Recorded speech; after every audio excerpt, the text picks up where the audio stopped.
Et ce qui fait que malheureusement, on n'a pas vu de Mad Max pendant 30 ans. C'est bien celui-là, malheureusement, parce qu'après Mad Max 2, c'était compliqué de refaire un très bon film. Et il y a eu Mad Max 3, au-delà du dôme du tonnerre. Et là, c'est une très grande tristesse que de dire que ce film-là est vraiment mauvais. Par rapport au précédent.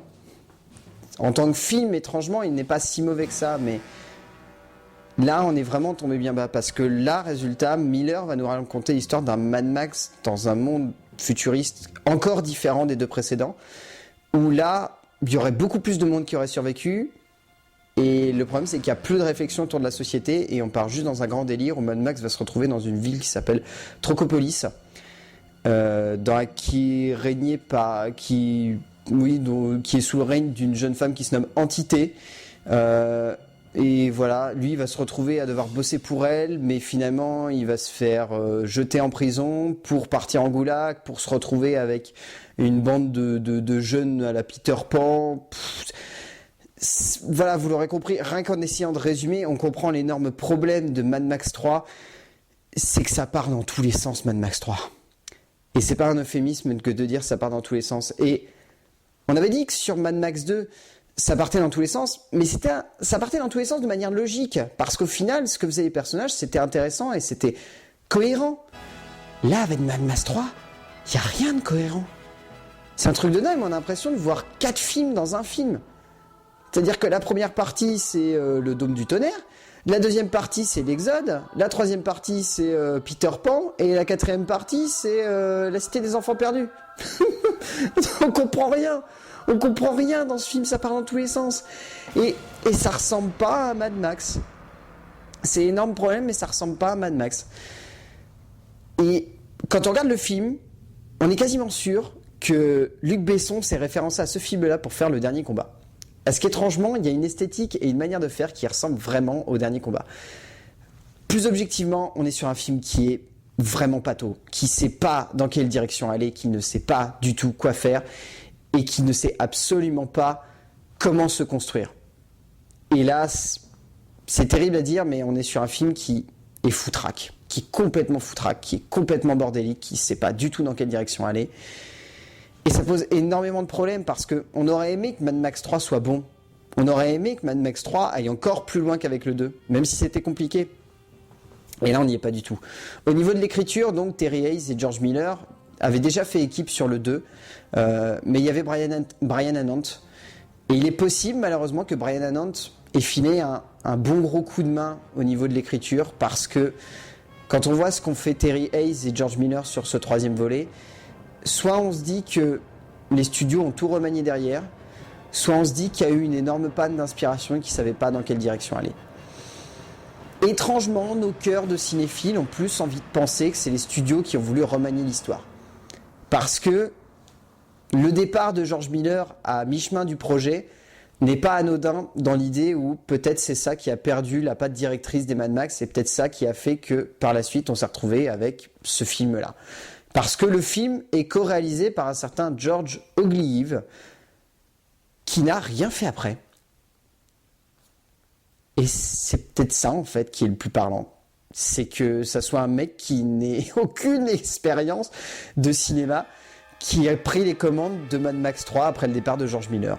Et résultat, on se retrouve avec un film qui, non seulement d'avoir une écriture absolument incohérente qui part dans tous les sens et qui ne sait pas du tout où emmener le personnage de Mad Max, il n'y a plus la moindre réflexion. C'est-à-dire c'est juste un film qui nous présente une société et c'est tout. Cette société-là, il n'y a aucune réflexion derrière, il n'y a aucune... On pourrait se dire, il y a vaguement une réflexion sur la dictature ou la monarchie, et encore, c'est tellement mal foutu et c'est tellement effleuré qu'à résultat, on n'y croit pas du tout. Par contre, ça a fait une très bonne base pour des jeux comme Rage, qui s'y sont ouvertement référencés. Lorsqu'on voit Rage, on sent qu'ils se sont référencés à Mad Max 3 au-delà du Dôme du Tonnerre. Mais voilà, c'est au-delà de ça, ça ne représente pas grand-chose au niveau de son écriture. Et puis la réflexion autour des enfants qui imaginent l'origine de l'humanité dans le ciel, non, ça ne marche pas. Ça part beaucoup trop loin et c'est pas cohérent, c'est pas logique. Et au niveau de la mise en scène, alors là, on perd complètement l'esprit Mad Max. Le côté désertique, on le retrouve vaguement parce qu'on s'est dit, mais si on tournait dans le Sahara, oui, ça va rappeler le côté désertique de Mad Max 1 et 2. Non, ça suffit pas. Et là, on est typiquement là-dedans. C'est-à-dire que constamment, le film voudrait nous rappeler, mais c'est un Mad Max. Regardez, il y a Mel Gibson. Regardez, il y a des étendues désertiques. Regardez, les 20 dernières minutes, c'est une course-poursuite comme dans le 2. Mais c'est pas un Mad Max. Parce que le reste du temps, on a la sensation de voir Mel Gibson qui se balade dans un univers parallèle, quoi. Et c'est...